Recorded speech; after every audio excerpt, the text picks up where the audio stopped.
नमस्कार विद्यार्थी मित्रांनो, आपल्या सर्वांचं सहर्ष स्वागत आहे जीके 24 मराठी या एज्युकेशनल चॅनलमध्ये. तर नगर परिषद भरती संदर्भात महत्त्वाची अपडेट समोर आलेली आहे. काय आहे संपूर्ण अपडेट आपण या व्हिडिओच्या माध्यमातून जाणून घेणार आहोत. तर पहा, या ठिकाणी तुम्ही पाहू शकता 15 जुलै 2024 रोजीचं हे परिपत्रक आहे किंवा प्रसिद्धी पत्रक आहे. महाराष्ट्र शासन नगर परिषद प्रशासन संचालनालय उमेदवारांसाठी सूचना.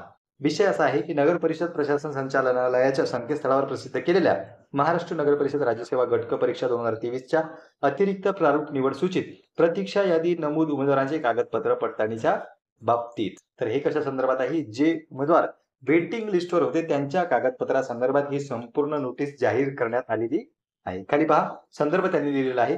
संचालनालयाचे प्रसिद्धी पत्रक. महत्वाची माहिती आपण पाहूया, जास्त डिटेलमध्ये पाहण्याची गरज नाही. जे महत्वाचं आहे ते या ठिकाणी आपण पाहू. तर पहा, यापूर्वी 10 जूनला परिपत्रक आलं होतं, त्यानंतर 24 जून जे आहे ते परिपत्रक आलं होतं.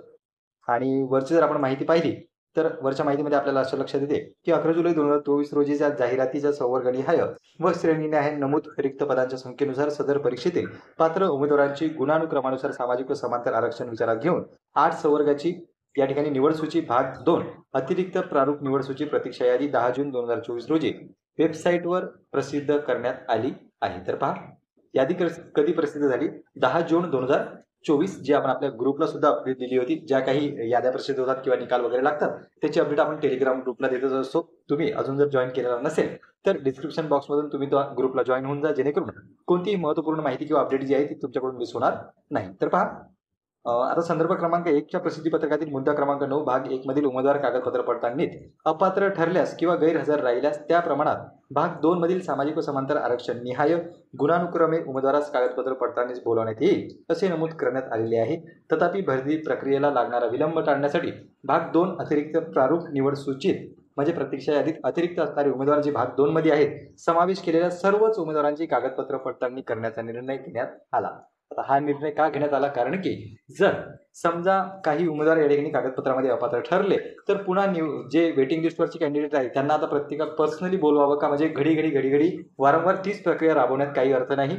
तो जो आहे तो वेळखाऊ प्रक्रिया ती राहणार आहे. त्यामुळेच या ठिकाणी सर्व उमेदवारांच्या कागदपत्रांची पडताळणी केल्या जात आहे. तर हा संपूर्ण प्रकार आपल्याला दिसतो जसे जलसंपदा विभागाने केले. जलसंपदा विभागाने काय केलं? यादी प्रसिद्ध केली आणि सर्वच उमेदवारांची कागदपत्रांची पडताळणी केली, जेणेकरून आता ते जेव्हा सिलेक्शन लिस्ट आणि वेटिंग लिस्ट लावतील तर त्यामध्ये वेटिंग लिस्ट मधल्या उमेदवार घेण्याचा जेव्हा प्रश्न येणार आहे तेव्हा त्यांच्या कागदपत्रांमध्ये कुठलीही अडचण असणार नाही. म्हणून यावरूनच नगर परिषदेने सुद्धा असा निर्णय आपल्याला घेताना दिसतो. कारण की सध्या डॉक्युमेंट व्हेरिफिकेशन सुरू आहे आणि डॉक्युमेंट व्हेरिफिकेशन सुरू असताना इतरही उमेदवारांचं डॉक्युमेंट व्हेरिफिकेशन जर करून घेतलं तर पुढे समजा भविष्यात जेव्हा केव्हा प्रतीक्षा सूचीतील म्हणजेच वेटिंग लिस्टवरचे कॅन्डिडेट या ठिकाणी त्यांची निवड होणार आहे तर निवड झाल्यानंतर पुन्हा डॉक्युमेंटची अडचण येणार नाही. नाहीतर मग पुन्हा तेच डॉक्युमेंट व्हेरिफिकेशन आणि पुन्हा त्यामधून काही अपात्र ठरले तर तीच प्रक्रिया वारंवार लांबत जाणार आहे. तर पहा, अतिरिक्त निवड सूचित नमूद असलेल्या उमेदवारांची ऑनलाईन अर्जात अपलोड केलेले दस्तावेज जसे शैक्षणिक अर्हता झालं, प्रमाणपत्र झालं, सर्व दस्तावेज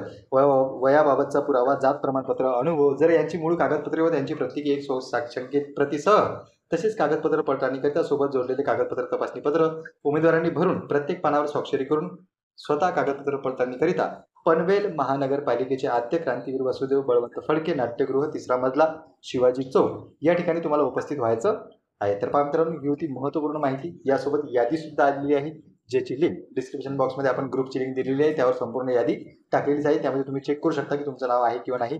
जर तुम्ही वेटिंग लिस्टवर असाल तरी तुम्हाला देखील या ठिकाणी डॉक्युमेंट व्हेरिफिकेशनसाठी बोलावण्यात आलेलं दिसते. तर पहा, ही होती महत्त्वपूर्ण माहिती. आणखी जर काही तुमचे डाऊट्स असतील बिंदासपणे तुम्ही ते कमेंट सेक्शनमध्ये कमेंट करा. याबाबत आणखी जर काही नवीन आली तर ती तुम्हाला टेलिग्राम ग्रुपद्वारे देण्यात येईल.